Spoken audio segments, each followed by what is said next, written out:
हत्या के आई विटनेस ने मृतक को बचाने का प्रयास क्यों नहीं किया?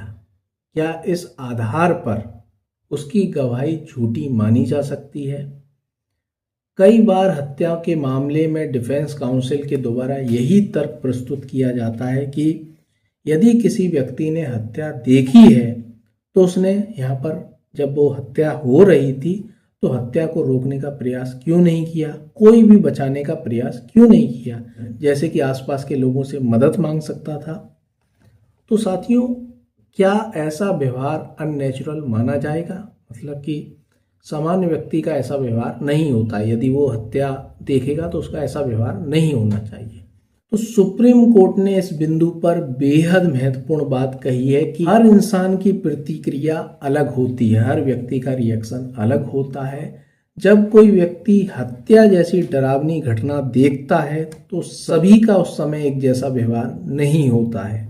कुछ लोग सदमे में चले जाते हैं, कुछ लोग रोने लगते हैं, कुछ मदद के लिए चिल्लाते हैं, कुछ डरकर भाग जाते हैं और कुछ ही लोग हमलावरों से भिड़ंत करने की हिम्मत जुटा पाते हैं। इसलिए ये मान लेना कि हर गवाह को एक ही तरह की प्रतिक्रिया देनी चाहिए, ये गलत सोच है।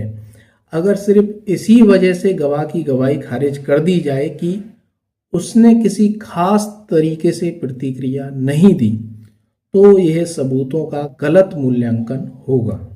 तो दोस्तों, इस हत्या के मामले में दो आई विटनेस थे। एक तो वो व्यक्ति जो यहाँ दूध देने आता था, उसने देखा था ये रोड पर जो हत्या की गई थी, तो उसने देखी थी। और दूसरा व्यक्ति जो यहाँ पर अपना ठेला लाता था और सब्जियाँ बेचता था, तो उसने ये हत्या देखी थी। तो डिफेंस काउंसिल के द्वारा यही तर्क प्रस्तुत किया जा रहा था कि दोनों में से किसी ने बचाने का प्रयास क्यों नहीं किया, कि इन्होंने यहाँ हत्या देखी, इनके सामने हत्या हो रही है, लेकिन इन्होंने यहाँ कोई भी बचाने का प्रयास क्यों नहीं किया। तो ये तर्क यहाँ प्रस्तुत किया गया। साथ ही ये भी तर्क प्रस्तुत किया गया कि उनकी मौजूदगी जो घटना स्थल पर थी वो संदिग्ध थी। यहाँ सब्जी वाले ने ये बयान दिया कि मैं ज़ोर ज़ोर से आवाज़ लगाने की मेरी आदत नहीं है, ठीक है, मैंने ज़ोर ज़ोर से सब्जी बेचने की आवाज़ नहीं लगाई थी। और जो दूध वाला था, दूध वाला जब गांव में आता है तो चुंगी कर उस टाइम पर रसीद चलती थी, तो वो रसीद उस पर नहीं थी, हालांकि उसके पिताजी के नाम थी वो रसीद। तो ये तर्क यहाँ पर इस तरीके के तर्क प्रस्तुत किए जा रहे थे। तो इन सभी तर्कों को सुप्रीम कोर्ट ने यहाँ मानने से इनकार कर दिया और यहाँ अभियुक्तों को कन्विक्ट किया गया।